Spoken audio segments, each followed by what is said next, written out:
Jean-Louis de retour pour un nouvel entretien, cette fois à propos du Grand Prix de Bahreïn. Depuis 2 ans, la course commence de jour et se termine de nuit. Concrètement, ça change quoi? Ça change beaucoup sur le plan de la température. C'est ça qui est important, c'est que la course commence, le circuit est encore très chaud, brûlant, je dirais même, et se termine de façon plutôt fraîche. Et ça pose des problèmes aux ingénieurs, principalement sur les gommes à utiliser, principalement sur l'adhérence générale de la voiture, et même aussi un peu le fonctionnement du moteur. Alors justement, pourquoi le moteur? Il est fortement sollicité à cause de nombreuses accélérations et freinages sur ce circuit? C'est cela même. Bahreïn, c'est accélération-freinage par excellence. Grosse consommation de carburant par conséquent. Attention, c'est zone critique. Et attention, c'est également critique pour les freins. On sait très bien qu'avec le Canada, Bahreïn, c'est l'étalon pour ce qui concerne tout le système de freinage, le refroidissement des freins, l'usure des plaquettes, la température des disques. Et en l'occurrence, il faut faire très attention. Et puis, on est à 64%, je crois, d'utilisation du moteur à pleine charge, c'est-à-dire à fond. Et donc, il faut quand même faire attention de ce côté-là. Alors vous parliez des pneus, Jean-Louis. Mercedes et Ferrari n'ont pas du tout la même stratégie sur ce Grand Prix. À votre avis, quelle sera la plus payante? Eh bien écoutez, ça c'est la grande question, parce que après Melbourne, qui est un circuit vraiment atypique, et puis il a plu, et puis la piste est très variable, là on tombe sur un circuit où quand même on a des repères, je dirais même un vrai circuit.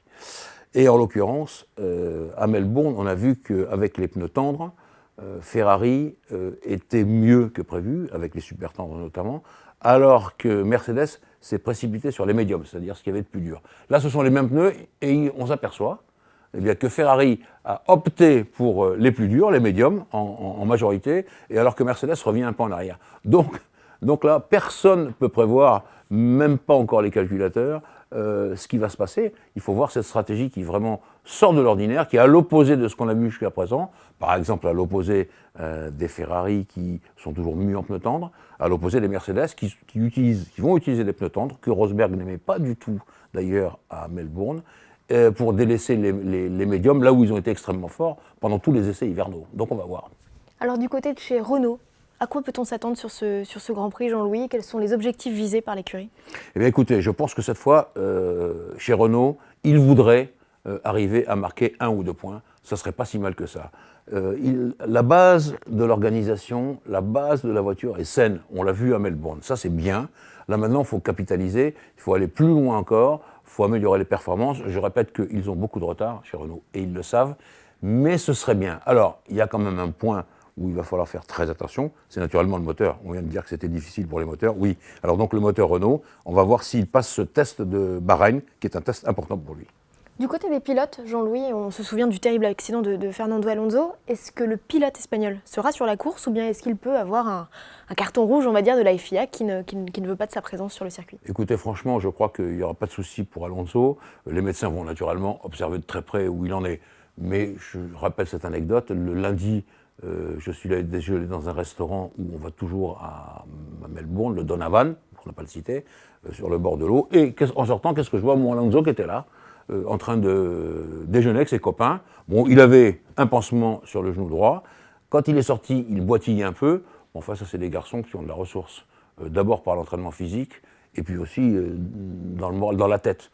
Et donc, je vous revois bien, et vous devez tous revoir les images de l'accident. Finalement, quand on quitte les lieux du carton à Melbourne, il a juste un regard sur la voiture comme ça, puis il continue. Donc, d'une certaine façon, ils sont quand même assez costauds. Un mot, Jean-Louis, à propos des qualifications. Finalement, le nouveau système va rester en place à Bahreïn. Pourquoi la FIA s'acharne-t-elle comme ça, vraiment? La FIA et Bernie Ecclestone, il faut mettre les deux, la FIA et la FOM. À Melbourne, on a bien vu que toutes les écuries se sont réunies le dimanche matin pour dire non à ces qualifications. On sait qu'il y a eu des choses qui étaient inacceptables, par exemple les pilotes Ferrari, dont Vettel mettant pied à terre avant le drapeau à damier, etc., etc. Et on s'est dit, il faut changer.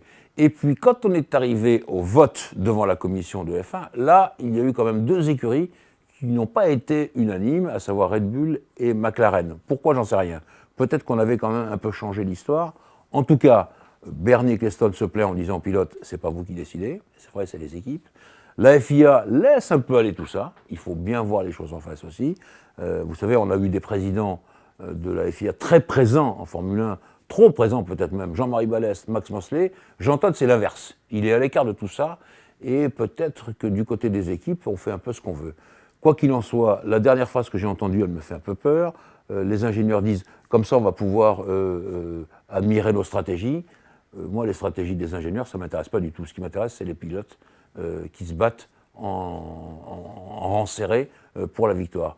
Donc, on revient aux qualifications que vous mentionnez, Géraldine, pour dire que bon, ben, on va prendre l'ancien système, c'est fini. On va de nouveau accepter le nouveau système avec les éliminations en direct. On va bien voir ce que ça donne. Ce que je voudrais quand même, c'est que les écuries se préparent mieux qu'à Melbourne, parce qu'il y a quand même des conditions à respecter. Il faut beaucoup de pneus super tendres. On a vu que toutes les écuries avaient fait le plein, elles ont compris, et que ça va être quand même compliqué. Peut-être que ça sera un peu mieux. Ce qui a vraiment perturbé à Melbourne, c'est Q3, la troisième partie, qui était vraiment pas terrible.